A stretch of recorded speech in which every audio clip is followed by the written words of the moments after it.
Vamos começar a nossa aula, me adaptando a essa nova modalidade. Espero que vocês estejam bem, saudades de todos vocês.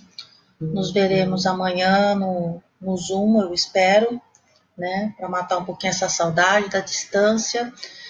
Mas não estou totalmente liberada ainda do médico, mas já me liberei, que eu fico agoniada. Tá todo mundo de quarentena mesmo, né? O que eu vou ficar fazendo aqui?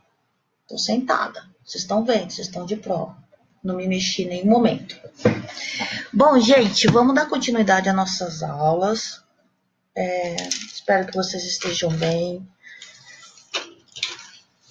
Eu sei das dificuldades, nós já conversamos sobre isso, mas eu gostaria muito que nós tentássemos, tá, passar por esse momento juntos. Então, não desistam, vamos aí juntos. O que eu pensei? Em vez de fazer, eu fiz um primeiro teste com essa aula e deu uma média aí de quase 2 horas de aula. Então, eu vou fazer vídeos de 20 minutos, tá? Para não ficar tão chato, tão cansativo, porque senão vocês vão dormir escutando a minha voz. Uma voz bonita, né? Tenho certeza disso.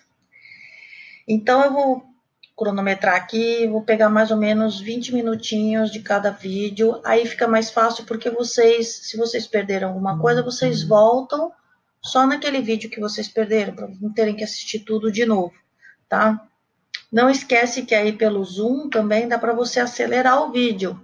Então, quem já tiver espertinho e achar que está demorando muito, eu vou tentar, juro, falar de uma forma calma, e acompanhando a leitura. Vocês estão vendo que eu estou sem o óculos, porque com o óculos fica um reflexo aqui, ó. Tá vendo?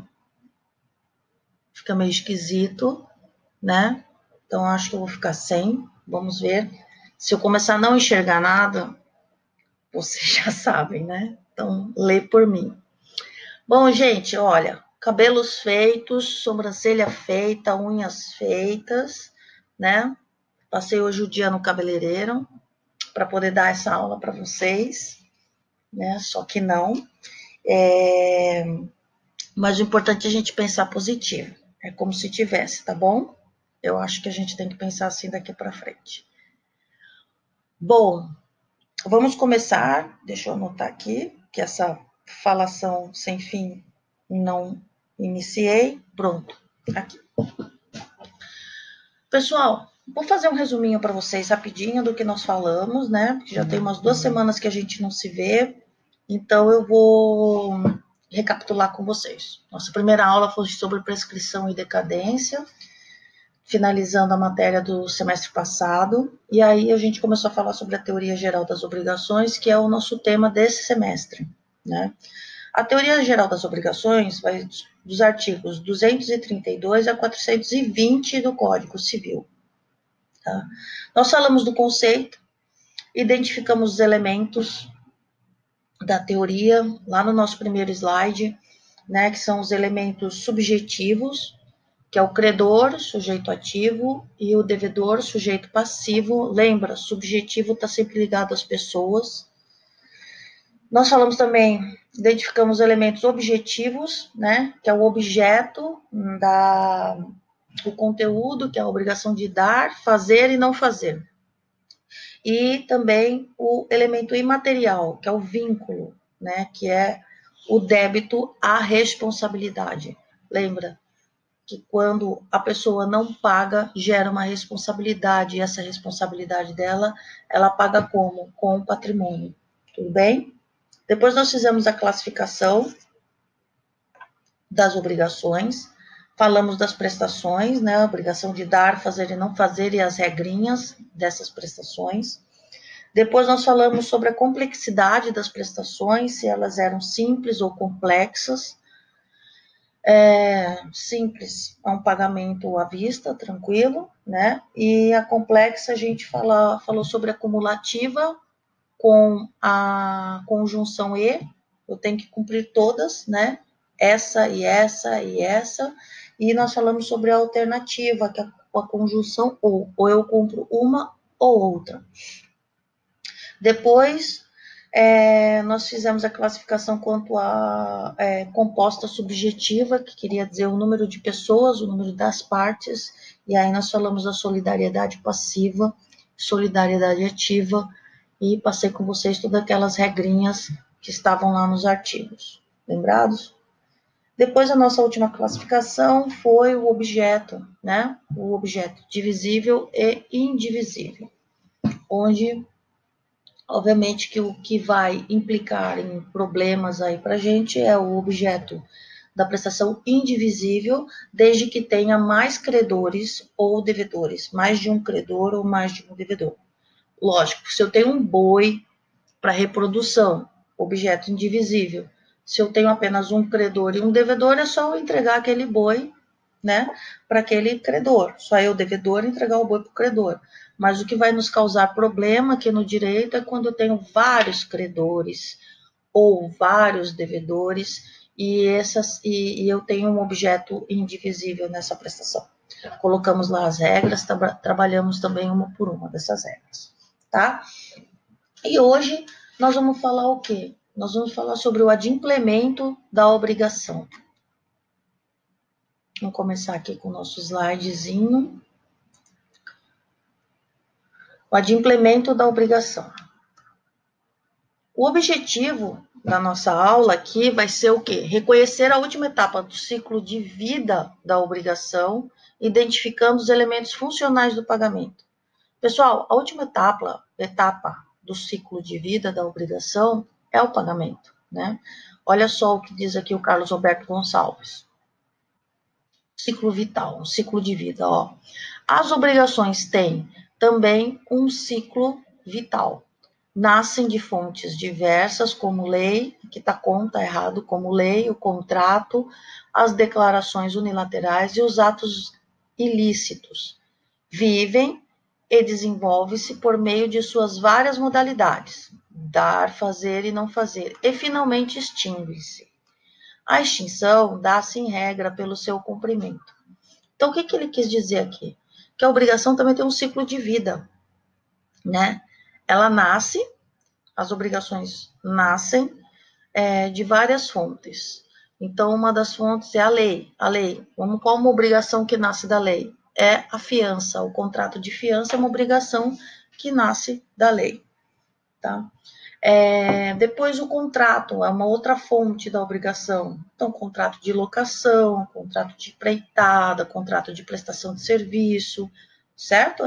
É uma fonte de obrigação. Se eu faço um contrato com você, naquele contrato, estou prevendo a obrigação ali. Declarações unilaterais, vamos lembrar da doação, contrato de empréstimo pode ser inserido também como uma declaração unilateral, né? Então, a doação, a partir do momento que eu vou doar esta caneca para vocês, então, uma lateralidade unilateral, é a minha vontade de entregar, então nasce uma obrigação de entregar a caneca para vocês, tá? E os atos ilícitos? Os atos ilícitos é a responsabilidade, né? Lembra a responsabilidade civil? No caso, eu atropelo uma pessoa e aí aquele atropelamento gera danos e então eu vou ter que cuidar vou ter que indenizar aquela pessoa. Então, nasce também de um ato ilícito. Então, elas nascem de todas essas fontes, vivem, desenvolvem-se por suas várias modalidades, a modalidade de pagar, de dar, de fazer ou não fazer, e finalmente extingue-se. De que forma que ela se extingue? Qual uma das formas, uma das probabilidades? É o pagamento. É a aula que nós vamos ter hoje, tá? Olha aqui, então o nosso plano de aula é adimplemento da obrigação, teoria do pagamento. Vai do artigo 304 a 388 do Código Civil. Nós vamos falar hoje, especificamente nessa aula, sobre o pagamento direto, tá? E vamos falar também, aí já na próxima aula, sobre as regras especiais e formas de pagamento. Sobre a nossa aula de hoje, olha só, o que nós vamos trabalhar? As partes desse pagamento. Então, quando eu tenho as partes, eu pergunto quem paga e quem recebe. É isso que nós vamos aprender. Quem paga e quem recebe, tá? O objeto, o que se paga e o que recebe. O lugar, onde se paga, onde recebe. Obviamente que o lugar onde se paga é o mesmo da onde recebe, né? Mas onde é esse local? E o tempo, tá? Quando se paga e quando recebe. Então, essa aula de hoje vai estar dividida nessas 4 partes. Então, as partes, quem paga e quem recebe, o objeto, o que paga e o que recebe, o lugar onde paga e onde recebe, e o tempo, quando, tá? Quando paga e quando recebe. Então, olha aí, um gráficozinho do que nós vamos aprender hoje. Então, eficácia do pagamento. Eu vou ter 2 condições. Eu vou ter condições subjetivas, lembre-se, subjetiva ligado o quê? As partes, né? E as condições objetivas. Subjetivas, quem deve pagar e a quem se deve pagar. Tudo bem? Condições objetivas. Eu tenho o objeto, que é o objeto do pagamento e sua prova, né? Se eu comprovo, como que eu provo que eu paguei? Eu tenho condições objetivas, o lugar do pagamento, né? Qual é o lugar que eu tenho que fazer esse pagamento e o tempo do pagamento, tá? Vamos lá. Do pagamento direto. O pagamento direto, olha só o que diz o professor Cristiano Chaves, é o adimplemento de qualquer das modalidades da obrigação de forma espontânea pelo devedor. Então, lembra que eu mostrei aqui naquela imagem aqui, ó, é o dinheirinho aí sendo entregue, tá bom? É o pagamento de forma espontânea.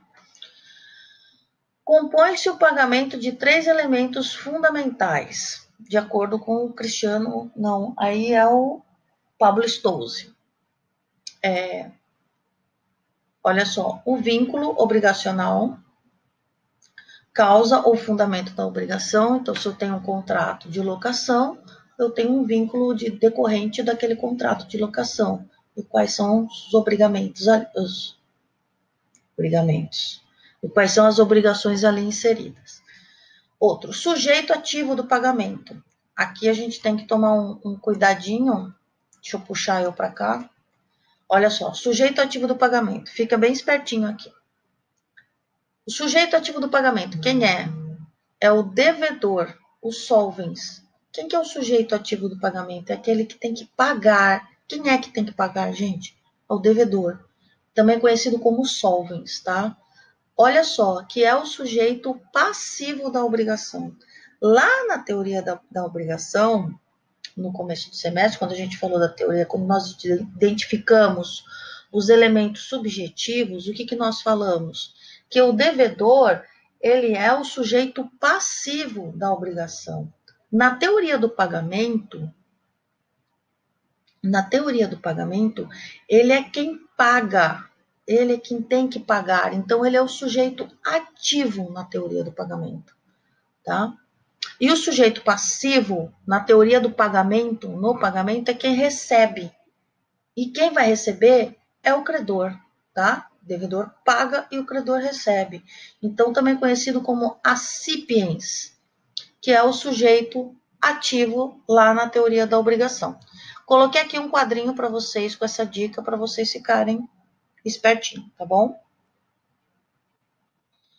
Então, vamos falar a primeira parte, elementos subjetivos. Quem são as partes da teoria do pagamento? Primeiro, solvens, ou a quem deve pagar. Olha, antes eu queria que vocês dessem uma olhadinha, aproveitar que vocês estão em casa, pega aí para mim o seu Código Civil, tá? E vamos olhar lá no Código Civil, artigo 304 do Código Civil, 304. Abriram? Vocês estão em casa, pega o código aí do lado, ou então acompanha comigo e abre na internet aí dentro do site do Planalto, o Código Civil, tá bom? É bom vocês acompanharem, porque vocês já vão se familiarizando com o código de vocês, saber onde já está a nossa aula, na hora já abre automaticamente. Vai lembrando aí dos artigos. O que está escrito lá em cima, o 304? Ó, título 3, do adimplemento e extinção das obrigações. Capítulo 1. do pagamento. Seção 1. De quem deve pagar. Não está escrito devedor. Quem é o devedor? Quem é o credor? Está escrito de quem deve pagar. E aqui embaixo, ó, depois do 307, vai estar lá, daqueles a quem se deve pagar. Então, é a terminologia do código que nós vamos utilizar agora nas nossas aulas, tá bom? Agora não. Vamos utilizar na aula. Então, solvens, ou quem deve pagar.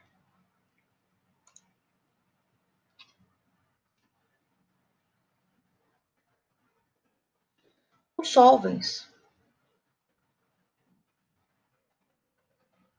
Vamos lá. O pagamento, em regra, só para lembrar, o pagamento, lá está dizendo prestação, mas pode ser o objeto, tá? Lembra daquele quadro do pintor famoso que você compra? Então, o pagamento é a entrega do quadro também, né? O pagamento, em regra, deve ser feito pelo devedor ou por seu representante, tá? Então, o devedor paga ou seu representante. O representante pode ser um advogado, alguém que tem uma procuração et extra, et negócio para poder pagar. Tá? Agora, olha lá. O pagamento também pode ser efetuado por um terceiro interessado ou um terceiro não interessado na dívida. E é aí que a gente tem que trabalhar, tá? O interesse, para eu identificar o terceiro interessado do terceiro não interessado, é sempre patrimonial, tá? Então, se a pessoa do terceiro interessado, ele tem um interesse patrimonial na obrigação. Exemplo, o fiador, né? Então, se eu tenho um contrato de locação, eu sou a locatária, e vamos supor que vocês são meus fiadores, se eu não pagar, vocês têm interesse, por quê? Porque se eu não pagar, o locador vai atrás de quem? Vai atrás do bem de vocês para poder pagar, não é isso? Então, vocês têm interesse porque o interesse é patrimonial, tá? Agora, o terceiro não interessado, ele tem mais uma relação afetiva. Aí, no exemplo, é um pai que paga a dívida de um filho. Vamos pensar que esse filho é maior, né? Porque se for menor, geralmente os pais são os responsáveis mesmo. Tá? Ou então um padrinho, um irmão que sabe que você está devendo e vai lá e paga, tá? Então é mais uma relação moral, não é uma relação patrimonial. Então, professora, como que eu identifico quem é o terceiro interessado? Ele tem interesse patrimonial naquela obrigação? Tem, então ele é interessado. Se ele não tem um interesse patrimonial, ele está fazendo por uma questão de moral, não quero ver aquela pessoa devendo. Meu pai vem e paga uma dívida minha porque ele não quer. Não, minha filha não pode estar devendo, não pode estar com o nome sujo na praça, pode deixar que eu vou honrar o contrato dela. É mais uma questão moral, então esse não tem interesse na dívida, tá? Então é assim que eu identifico essas duas pessoas. E olha lá, o terceiro interessado aqui. Pessoa que, sem integrar o polo passivo da relação obrigacional base, encontra-se juridicamente adstrita ao pagamento da dívida. Exemplo, fiador, tá? Olha lá o 304 aqui. Qualquer interessado, artigo 304, qualquer interessado na extinção da dívida pode pagá-la, usando seu credor se opuser dos meios conducentes à exoneração do devedor. Vamos ler? Tem muita vírgula aí? Qualquer interessado na extinção da dívida pode pagá-la, tá? Usando dos meios conducentes à exoneração do devedor, se o credor se opuser. O que é credor se opuser? Caso o credor não queira receber. Então, vamos imaginar, vocês são meus fiadores, eu não paguei o aluguel esse mês, vocês vão procurar o locador, vamos colocar o locador é o Paulo. Então, o locador é o Paulo, vocês vão lá e falam, Paulo, professor Paulo, quanto que é o aluguel? A Ana Carla pagou o aluguel esse mês? Não, não pagou. Então tá, como nós somos fiadores dela, quanto é que nós vamos pagar? Aí o Paulo vai falar, não quero receber. Não quero receber porque o contrato é com ela, é só ela que resolve. É só ela quem pode pagar. Então, ele está se opondo a receber de vocês, e vocês são terceiro interessados. Então, vocês podem utilizar de meios para poder forçá-lo a receber esse pagamento. Um desses meios, qual é? É a consignação em pagamento. Essa consignação pode ser tanto extrajudicial como judicial, tá? Extrajudicial, vocês vão no banco, falam que querem fazer uma consignação extrajudicial, dá o nome da pessoa, deposita o dinheiro, o banco vai abrir uma conta, vai depositar em nome da pessoa, e aí vai dar uma notificação para aquela pessoa dizendo, olha, o pagamento do aluguel tá aqui na conta tal esperando você pegar, tá bom? Ele depois não pode alegar que você está devendo, porque o pagamento foi feito, tá? Então, esse seria o meio conducente que vocês podem utilizar. Entenderam? Tá? Agora, o que acontece? O artigo 346, terceiro do Código Civil, ele fala o quê? Ao pagar a dívida, advém a hipótese da subrogação legal. Lembra que nós falamos na aula, uma das nossas aulas passadas, que o fiador, quando ele paga a dívida do devedor, ele subroga no lugar do credor, então ele vai cobrar do locatário, no caso aqui, do locatário, a dívida, como se credor fosse. Então, subrogar no lugar é ele entrar no lugar do credor para cobrar o locatário. Olha aí o que diz o 446. A subrogação opera-se de pleno direito em favor, 3, do terceiro interessado que paga a dívida pela qual era ou podia ser obrigado, no todo ou em parte. Então, quando o fiador paga a dívida do locatário, ele é terceiro interessado, ele se subroga, tá, no lugar do credor, ou seja, sai o credor, ele entra no lugar do credor, fazendo as vezes do credor, tá? Então, ele pode cobrar o quê? Multa, juros, tá? Tudo que tem direito, ele é o credor naquele momento. Então, vamos supor que eu deixei de pagar 3 meses. Fui viajar e não deixei o aluguel acertado com o Paulo. E aí vocês vão lá e falam, Paulo, a Ana foi viajar, ela deixou o aluguel acertado? Não, não deixou. Então tá aqui, ó, aluguel de 500, tá aqui, ó, R$1.500, tá bom? Então o fiador pagou, vocês são interessados, pagaram. Então quando eu voltar, vocês vão poder me cobrar aquele aluguel, os R$1.500, com multa, com juros, com correção. Por quê? Porque vocês, durante esses 3 meses, vocês são os meus credores. Tudo bem? Olha lá. Vamos ver o artigo 349 do Código Civil. A subrogação transfere ao novo credor todos os direitos, ações, privilégios,